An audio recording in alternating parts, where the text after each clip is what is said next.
Why is this so important now? Right now, because 60 million people worldwide have Alzheimer's disease. That number is going to triple by the year 2050. 110 million women will have Alzheimer's disease by the year 2050. This is a disease that robs you of who you are, your complete identity. So we're going to get really into this straight away because I brought Henry with me. Right? And for anyone that can't see, Henry is a model brain that she's holding in her hands. This is around 2 pounds. And if you actually feel it, and if you actually feel a real human brain, it feels like tofu. But this is everything you are. And the fact that so many people are at the mercy of a disease that is preventable is not okay with me. It doesn't sit well with me. We used to think that women were disproportionately affected by Alzheimer's disease because we lived longer, because age played a role in it. But we now have substantial evidence to show that it's not the fact that women live longer or people in general, because dementia and Alzheimer's disease are not part of the natural brain aging process. For women, and they differ from men, and we can separate the sexes and talk about it. For women, it is purely because being a woman is a risk factor for getting this disease. Now, if we go through and we have a look at all of the people that currently have Alzheimer's disease, 95% of them could have been prevented because this is not a disease of genetics, it's a disease of lifestyle. 95% of it could have been prevented? Correct. We're born with our genetic makeup, meaning that, for example, if you have a genetic mutation on chromosome 4, you will get Huntington's disease. There is nothing we can do about that. That's how you were born. But when it comes to Alzheimer's disease, there's around 20 to 30 genes involved in the disease. Only around 3% of the disease cases right now were driven through those genetic mutations. The genetic mutations that you are born with, you get them from mum and dad, are presenilin 1, presenilin 2, and the amyloid precursor protein. So if you have a genetic mutation in one of these genes, you will get some form of dementia. What is the age range where people will start to experience Alzheimer's?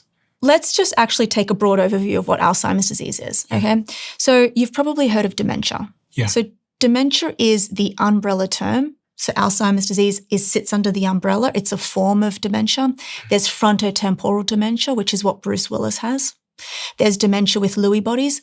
There's Parkinson's dementia. There's vascular dementia. This disease, dementia or Alzheimer's disease, is a disease of midlife. And so it generally starts in our 30s. It starts in our 30s, but the first symptoms show up in our late 60s, 70s, and beyond. When you say it starts? Yeah. Our brain fully develops at around 25 years old, 25 to 30. And after that, that's when if we don't take care of our brain, we start getting a decline in these functions. Now, let's go back to the brain. The brain is 87 billion neurons, around 5 to 10,000 connections per neuron. My favorite area of the brain is the cerebellum, and the Purkinje cells inside the cerebellum have upwards of 50,000 connections per cell. So tightly dense, and there's so much happening, it takes 20% of the total calories that you consume every day to power this thing. And it's the most vascular-rich organ in the entire body. Over time, through things such as sleep deprivation, poor diet, lack of physical activity, environmental toxins, this slowly erodes at the functioning of the brain. And over time, this starts to compound because that's what biology is. Everything is compounding. One night of sleep deprivation raises your risk of amyloid beta, which is one of the hallmarks of Alzheimer's disease pathology, by 4%. That's just one night of sleep deprivation. Imagine a new mother or a shift worker or a physician in their residency getting countless nights of sleep deprivation day in and day out. Imagine all of that compounding. And what happens? Well, we end up with either neuronal loss, which is like the complete atrophy of certain parts of the brain. And that's what is mild cognitive impairment. Mild cognitive impairment is a pre-dementia state. So what is this that I have here, this photo of a brain? You've got the sagittal view right now of the brain, and we're looking at a healthy brain on here. As you can see, I'm going to show it up here. On the left-hand side, you can see that the brain is thick. We can see that the integrity of the gray matter, which sits out here, is thick. It's voluminous. Okay. We can see that the ventricles are smaller. We go over here and we see thinning of the cortex. You can see these big spaces between the gyri. These are thick because the gray matter has atrophied. It's shrunk.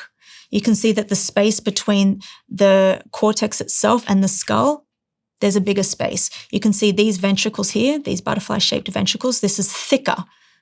This is thinner. We can see atrophy down here. So essentially, the brain is getting smaller and smaller. At the age of 30, if I do everything right, and we were to sort of plot this on a graph of where I land at 70, what is the variance of where I'll end up at 70?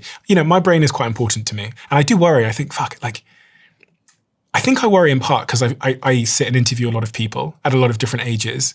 And one thing you notice as an interviewer is some people at 60 are razor sharp. Mm-hmm. And some people at 60 are not as razor sharp. Yeah. Their ability to articulate their words, their memory recall, their ability to understand stats and stories, all of this. And I sit here and go, I wonder what the difference is. Yeah. And that's actually beautiful because it brings up this important concept in neuroscience called cognitive reserve. And that's your brain's ability to withhold capacity to overcome stresses. Okay. So you've probably heard, for example, let's use the analogy of physical performance. Mm-hmm. Your VO2 max, which is a measure of your peak respiratory fitness, how well you can utilize oxygen mm-hmm. when you are at a high intensity state. How well does your body utilize oxygen? The fitter you are, the more reserve you have to overcome stress. Stress such as an infection, everyday stresses, sleep deprivation, surgery. The more reserve you have in your bank to overcome that. The same is with your brain. The more cognitive reserve that you have, the more cognitive capacity that you have been training year on and year out will save you at 60 from harmful insults, such as you can get a woman at the age of 80 with a head full of amyloid beta. Amyloid beta being? One of the hallmarks of Alzheimer's disease. You can get somebody with a head full of amyloid. Which is like a plaque on the brain. Yeah, it's a protein that's actually, it's a protein that lives inside the neuron itself. And we can explain what that is, which I will in a second. But let me just tell you, you can have a head full of amyloid in this person and they have retained their cognitive functions. Then you can have somebody else with hardly any amyloid, but they've lost their cognitive functions. And this all comes down to cognitive reserve. And cognitive reserve lives where in the head? You've got around 5,000 to 10,000 connections per cell. Over time, those connections fail. Now, those connections are responsible for your thinking, your processing speed. Every time you have a thought, you build a new connection. The more connections that you have, the more things that you see, the more novelty that you give your brain, the richer it gets, the more stable it gets. So the ends of the neurons, we have dendrites. And coming off the dendrites are these little trees. Imagine a branch. That's the dendrite, and all of the leaves that come off it, all these little dendritic trees, if you will, and they connect to nearby cells, 10,000 cells. Over time, those are the connections that fall. Those are the connections that fail. They fail because you don't utilize them. So the way that one would build reserve at the age of 30 is by exercising. We can build reserve in a number of different ways. In fact, there was a really wonderful study that just came out that I just read about, and they found that those who preserved cognitive capacity at 75 years old were handwriting and reading. So handwriting and reading preserves cognitive functions. Exercise is one of the most potent stimulus for brain health and Alzheimer's disease prevention and cognitive reserve. The more you exercise, the bigger your brain. What about scrolling on social media? Does it improve my reserve if I'm watching videos? It's in the opposite. Why would that be? Because I'm still learning stuff. Yeah. when I'm on the internet. Because what you're doing then is you are relying on short dopamine hits. Every time you scroll, you're sending signals to your brain that you're getting a dopamine hit. And your brain gets used to it. Remember, your brain is only there for two things, survival and reproduction. So every time that you stress your brain in the smallest amount of times, you're giving it dopamine hits, it doesn't allow us to do other things for a sustained period of time, like focus, read, have a conversation. So writing and reading are good for building up my neurological reserves. Yeah, neurological reserves. It doesn't compare to what exercise can do for the brain. And it's so sad because around 80% of the US population don't exercise for at least 30 minutes a week, which is actually quite scary. The physical activity guidelines are 150 minutes to 300 minutes of moderate to rigorous physical activity per week. What's the most compelling study you've ever encountered that proves that exercise is central to Alzheimer's prevention and brain health? When we look at all of the data, we can see that the biggest amount of return on investment is from resistance training. Resistance training being? Strength training. One of the most compelling studies was probably the SMART trial, where they took a group of people with mild cognitive impairment and gave them 2 to 3 times per week of resistance training. And they not only preserved their cognitive functions, they enhanced their processing speed, they enhanced their fluid intelligence, and they had slowing of the grey matter.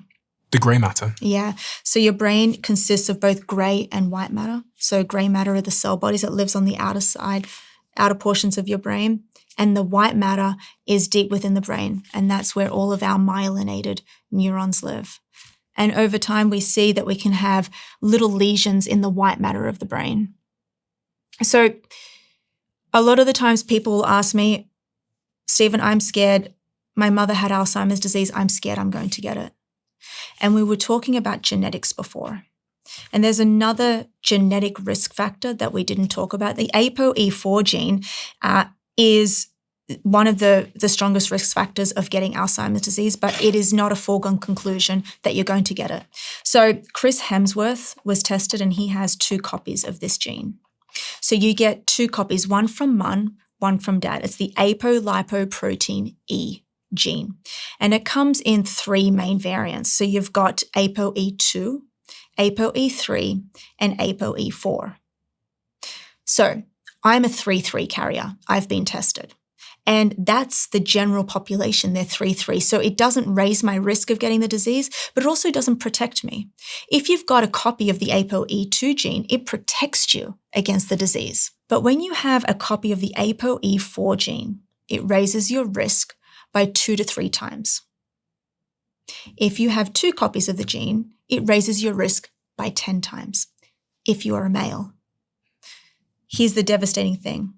If you are a female with 1 copy of the gene, you are at double the risk than your male counterpart. So 1 copy of the gene, of ApoE4 gene for a female, raises your risk by about 6-fold, whereas 2 copies raises your risk by 15-fold.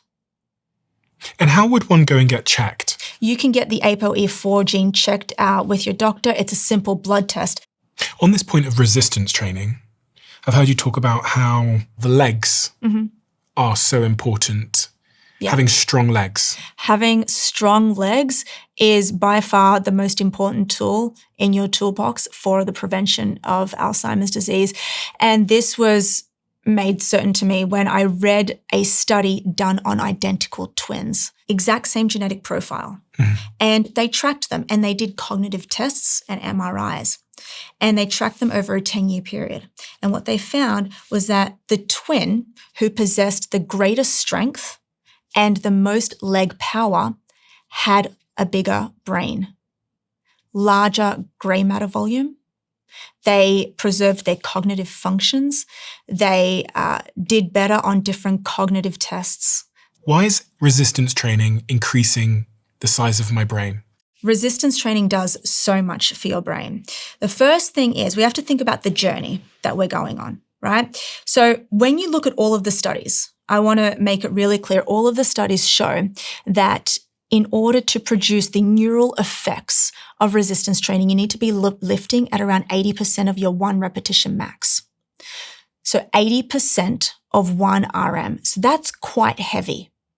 There is so much controversy on social media right now. Should I lift heavy? Should I lift light?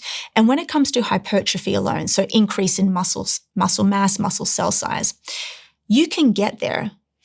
Men can get there, women can get there by lifting light, high reps, or you can get there by lifting heavy and low reps. It just depends on who you are and how much time you have. But when it comes to the brain specifically, you want to be lifting heavy for several reasons. The first one is when we lift heavy, when we contract our muscle like this, we are releasing a whole set of chemicals. They're called myokines. And when they're released from the muscle, they go up to the brain and they do beneficial things for our cognitive performance, our cognition, and they help with the growth and proliferation of new neurons in the hippocampus. And it's the first thing to go during Alzheimer's disease. It actually shrinks. This holds our memory. This is where a lot of our memory consolidation and learning takes place, which is why short-term memory is the first thing to go during this disease. Okay? And as we get older. And what we've found is that you can grow new neurons in the hippocampus from structured exercise and consistent exercise. The biggest growth is going to occur because of BDNF, brain-derived neurotrophic factor. So this is a growth factor for the brain, and it gets released when we exercise. It gets released abundantly when we are doing aerobic training, when we're running, when we're cycling for long distances, but it also gets released when we do resistance training. Now, here's the beautiful thing about it. When we do resistance training and we're releasing all of these myokines are signaling molecules, they work together. So we've got one called irisin, okay? And that's a messenger molecule. So what it does is it actually helps BDNF express itself. So when we release this myokine, it goes into the brain, crosses the blood-brain barrier, and it tells BDNF to express itself. So then BDNF goes in and it helps grow new neurons in the hippocampus. But then we've got another myokine. Let's just take IL-6, interleukin-6. It comes from the interleukin family. What is that? Sorry. The interleukin family is a class of pro-inflammatory cytokines. So these get released when we are under stress or you've got an infection or a virus, for example. But when we exercise, it depends on where the site is. Interleukin-6, instead of acting as a pro-inflammatory cytokine, instead of creating inflammation, it acts as an anti-inflammatory cytokine. So it goes into the brain and it lowers inflammation. In fact, this was one of the first ever myokines to be studied, and they showed that interleukin-6 is also responsible for the downregulation of tumor cell growth. So exercise is a potent anti-cancer intervention as well by way of myokines. How much exercise does one need to do to avoid the cancer-related side effects, but also the Alzheimer's problem? Well, just 30 minutes a day of aerobic physical activity can downregulate 13 types of cancers. And the most prominent ones being breast cancer, colon cancer, and prostate cancer. So these three have been studied most, and you get your anti-cancer effects from the myokine release. So quite specifically, when we exercise, we're getting a robust release of something called natural killer cells. And when we get these natural killer cells into the plasma and into the bloodstream, they go into the tumor site and they do what they were born to do. They kill. So they go into the tumor site and they start to kill the tumor. And this is where you get your anti-cancer effects of it. But you can also get it from the anti-inflammatory effects of resistance training, anti-inflammatory effects of aerobic training. So these myokines are really powerful. In fact, pharmaceuticals are spending billions of dollars trying to replicate these myokines in a bottle, and they can't do it. I want both men and women lifting heavy because you've got areas in your brain right across here lives your motor cortex. Think of your brain as real estate. There's real estate in your brain reserved for lifting heavy. So every time you lift a heavy weight as opposed to a lightweight, it takes more neural real estate to lift that heavy weight. So the heavier you lift, the greater the neural drive. The greater the neural drive, the better it is for your brain. If you love the Diary of a CEO brand and you watch this channel, please do me a huge favor. Become part of the 15% of the viewers on this channel that have hit the subscribe button. It helps us tremendously, and the bigger the channel gets, the bigger the guests.